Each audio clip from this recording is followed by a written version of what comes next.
بسم اللہ الرحمن الرحیم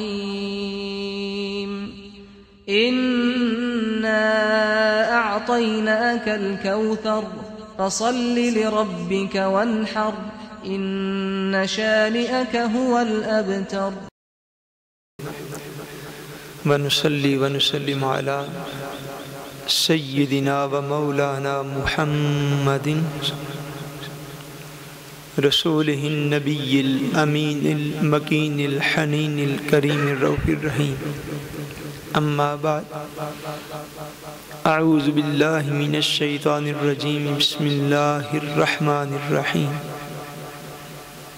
وَإِذَا حُيِّيتُمْ بِتَحِيَّةٍ فَحَيُّوا بِأَحْسَنَ مِنْهَا أَوْ رُدُّوهَا إِنَّ اللَّهَ كَانَ عَلَى كُلِّ شَيْءٍ حَسِيبًا صدق الله العظيم إِنَّ اللَّهَ وَمَلَائِكَتَهُ يُصَلُّونَ عَلَى النَّبِيِّ يا أيها الذين آمنوا صلوا عليه وسلموا تسليما اللهم صل على سيدنا ومولانا محمد وعلى آله وأصحابه وبارك وسلم الصلاة والسلام عليك يا رسول الله وعلى آلك وأصحابك يا حبيب الله الصلاة والسلام عليك يا رسول الله وعلى آلك وأصحابك يا حبيب الله اللہ تبارک و تعالی وحدہ لا شریک کا بے پایہ فضل و کرم اور احسان و انعام ہے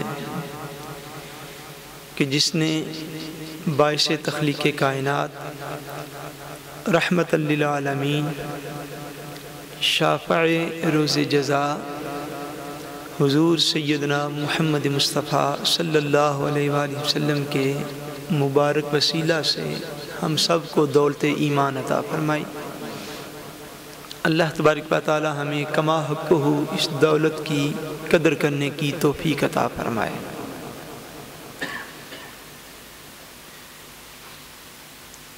ماہانہ درس قرآن مجید کے حوالے سے الحمدللہ تعالی آج ہماری یہ پہلی نشست ہے اور اس کے ساتھ ساتھ درس قرآن مجید کے بعد ہمارے یہاں پر جو طلباء پڑھنے کے لیے آتے ہیں ان کے والدین کے ساتھ فہرست مرتے جو ہے وہ بھی ہے۔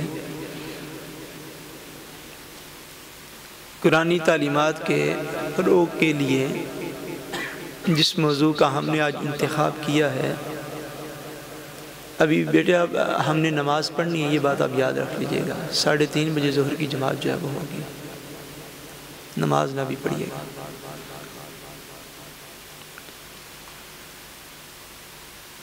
جس عنوان کا ہم نے انتخاب کیا ہے وہ ہے سلام کرنے کے آداب۔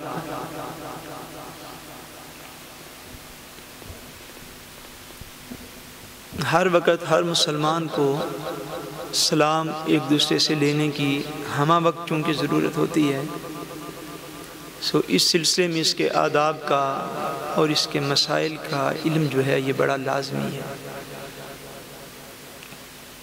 اور خطبہ جمعۃ المبارک سے لے کر جب کا ہم نے اس مرکز پر شروع کیا ہے،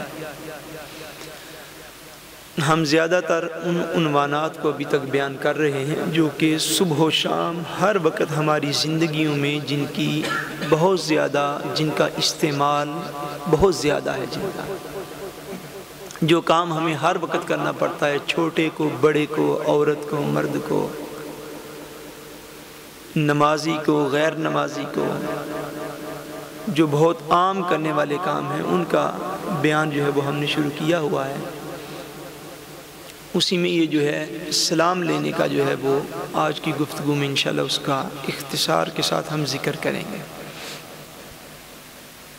اللہ تبارک و تعالیٰ نے قرآن مجید میں کئی ایک مقامات پر اور احادیث میں نبی کریم صلی اللہ علیہ وسلم نے متعدد مقامات پر سلام لینے کے آداب جو ہیں ان کا بیان کیا ہے۔ قرآن مجید سورہ النساء میں سے ایک آیت کریمہ جو ہے وہ میں نے تلاوت کی ہے. اس میں سلام کے آداب جو ہیں وہ ان کا اللہ تبارک و تعالیٰ نے ذکر فرمایا ہے. بلکہ اس سے پہلے ہم یہاں سے بات کو شروع کر لیتے ہیں سورہ الانعام میں سے کہ سلام کا پہلے سب سے جو ہے پہلا ادب اور پہلا طریقہ یہ ہے کہ سلام لینے میں پہل کی جائے. سلام لینے میں پہل کی جائے. بندہ دوسرے کا انتظار نہ کرے کہ وہ مجھے سلام کرے گا. بندہ پہل کرے سلام لینے میں.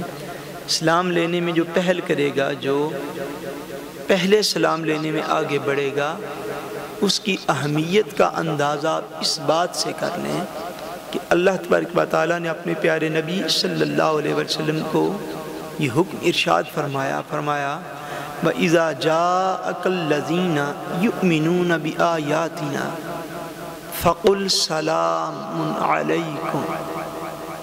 فرمایا کہ اے میرے پیارے نبی صلی اللہ علیہ وسلم، جب آپ کے پاس یہ لوگ حاضر ہوتے ہیں آپ کی بارگاہ میں، ایمان والے لوگ جو ہماری آیتوں پر ایمان لے آئے ہیں، جو آپ کے صحابہ ہیں، جب یہ آپ کی بارگاہ میں حاضر ہوتے ہیں فَقُلْ سَلَامٌ عَلَيْكُمْ، تو اے اللہ کے رسول آپ خود انہیں پہلے سلام ارشاد فرمایا کریں.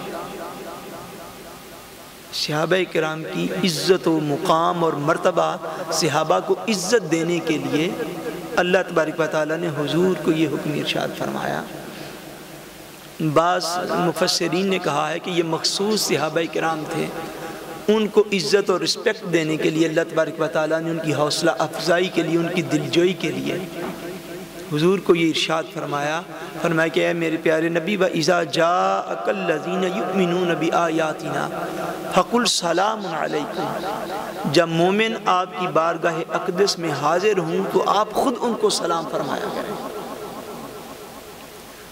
جب حضور نبی کریم صلی اللہ علیہ وسلم کو ایسا حکم دیا، بے شک یہ صحابہ کرام کی دلجوئی کے لیے تھا، ان کی حوصلہ افزائی کے لیے تھا، تو عام ہم جتنے مسلمان ہیں، قیامت تک آنے والے مسلمان، آج کے مسلمان، ہم سب کو اس کی اہمیت کا احساس ہونا چاہیے کہ سلام جب بھی دو مسلمان آپس میں ملیں تو سلام لینے میں ہمیشہ مسلمانوں کو پہل کرنی چاہیے. سلام لینے میں پہل کرنی چاہیے. اور اللہ تبارک و تعالیٰ نے اس مقام پر جو میں نے خطبہ میں آیت کریمہ تلاوت کی، فرمایا کہ وَإِذَا حُيِّيتُم بِتَحِيَّةٍ فَحَيُّوا بِأَحْسَنَ مِنْهَا أَوْ رُدُّوهَا. فرمایا کہ جب تمہیں کوئی شخص سلام کرے، جب کوئی شخص تمہیں سلام کرے فَحَيُّوا بِأَحْسَنَ مِنْهَا، تو جن الفاظ کے ساتھ اس نے تمہیں سلام کیا ہے تم ان سے بہتر الفاظ کے ساتھ اس کو جواب دو. اس سے بہتر الفاظ کے ساتھ، اس سے اچھے الفاظ کے ساتھ اس کو جواب دو. اور ردوہا، یا اس کو کم سے کم اتنا تو جواب دو جتنا اس نے تمہیں سلام میں کہا ہے. اتنا تو کرو کم سے کم. اگر کوئی شخص تمہیں سلام کرتا ہے تو فرمایا اس سے بہتر الفاظ کے ساتھ اس کو جواب دو. اور اگر وہ بہتر الفاظ کے ساتھ آپ جواب نہیں دے سکتے تو کم سے کم اتنا تو کریں کہ آپ اس کو انہی الفاظ کے ساتھ جواب دیں جن الفاظ کے ساتھ اس نے آپ کو سلام کیا. احادیث پاک میں اس کی فرکلارنگ اور وضاحت یہ ہے کہ جو تمہیں السلام علیکم کہے تم اس کو وعلیکم السلام ورحمت اللہ کہہ کر اس کو جواب دو، یعنی زیادہ بہتر الفاظ کے ساتھ. جو تمہیں السلام علیکم ورحمت اللہ کہہ کر سلام کہے تم اس کو وعلیکم السلام ورحمت اللہ وبرکاتہ کہہ کر اس کو جواب دو، زیادہ اچھے الفاظ کے ساتھ، زیادہ بہتر الفاظ کے ساتھ. اس کا ایکو تھوڑا اور کم کر دے اگر ہو سکے. زیادہ بہتر الفاظ کے ساتھ اس کو جواب دو. اگر کوئی شخص تمہیں السلام علیکم ورحمت اللہ وبرکاتہ کہے تو ایک روایت میں آتا ہے کہ اس کے جواب میں اس کو کہو وعلیکم السلام ورحمت